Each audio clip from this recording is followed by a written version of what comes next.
సినీ నటుడు మోహన్ బాబు అరెస్టు విషయంలో ఎలాంటి ఆలస్యం లేదని చట్ట ప్రకారమే అంతా జరుగుతుందని రాచకొండ సిపి సుధీర్ బాబు తెలిపారు. సోమవారం ఆయన విలేకరుల సమావేశంలో మాట్లాడారు. ఇప్పటి వరకు 3 ఎఫ్ఐఆర్లు నమోదయ్యాయి. మరికొన్ని ఫిర్యాదులకు సంబంధించి మేము ఎఫ్ఐఆర్ నమోదు చేయకముందే మరొకసారి వచ్చి పూర్తి వివరాలు చెబుతామంటున్నారు. ప్రస్తుతం విచారణ జరుగుతుంది. చట్టపరంగా ఎలా ముందుకెళ్లాలో అలాగే వెళ్తాం. మోహన్ బాబును విచారించే సమయంలో మెడికల్ సర్టిఫికేట్ తీసుకోవాలి.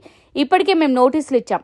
డిసెంబర్ 24వ తేదీ వరకు సమయం అడిగారు. మోహన్ బాబు వల్ల రంజిత్ గాయపడ్డారు కాబట్టి సానుభూతితో పలకరించడానికి వెళ్లి ఉంటారు. అయితే చట్ట ప్రకారం ఎలాంటి చర్యలు తీసుకోవాలో అలాగే తీసుకుంటాం.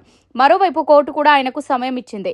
కోర్టు ఆదేశాలను మేము గౌరవిస్తాం. ఈలోగా మరోసారి మోహన్ బాబుకు నోటీసు ఇచ్చి గడువు కన్నా ముందే విచారణ చేపట్టవచ్చా అని కోర్టును అడుగుతాం. కోర్టు ఇచ్చే సూచనలను బట్టి నడుచుకుంటామన్నారు. ఆయన వద్దనున్న గన్ను చిత్తూరు జిల్లా చంద్రగిరిలో డిపాజిట్ చేశారు. ఇప్పటికే మంచు విష్ణు మంచు మనోజ్లను పిలిపించి మాట్లాడాం. ఇద్దరితోనూ బాండ్ కూడా రాయించుకున్నాం. శాంతి భద్రతలకు విఘాతం కలిగించేలా ప్రవర్తిస్తే చర్యలు తీసుకుంటాం. 24వ తేదీ తర్వాత నోటీసులపై స్పందించకపోతే మోహన్ బాబును అరెస్ట్ చేస్తామన్నారు. మరోవైపు జల్పల్లిలో తన నివాసం వద్ద జరిగిన ఘటనపై మోహన్ బాబు తాజాగా మరోసారి స్పందించారు. తాను ఉద్దేశపూర్వకంగా మీడియా ప్రతినిధులు కొట్టలేదన్నారు. జర్నలిస్టులకు క్షమాపణలు చెప్పారు. ఆదివారం సాయంత్రం సోమాజిగూడలోని యశోద ఆసుపత్రికి వెళ్లి చికిత్స పొందుతున్న జర్నలిస్ట్ ను మోహన్ బాబు మంచు విష్ణు పరామర్శించారు. ఈ సందర్భంగా అతని కుటుంబ సభ్యులకు క్షమాపణ చెప్పారు.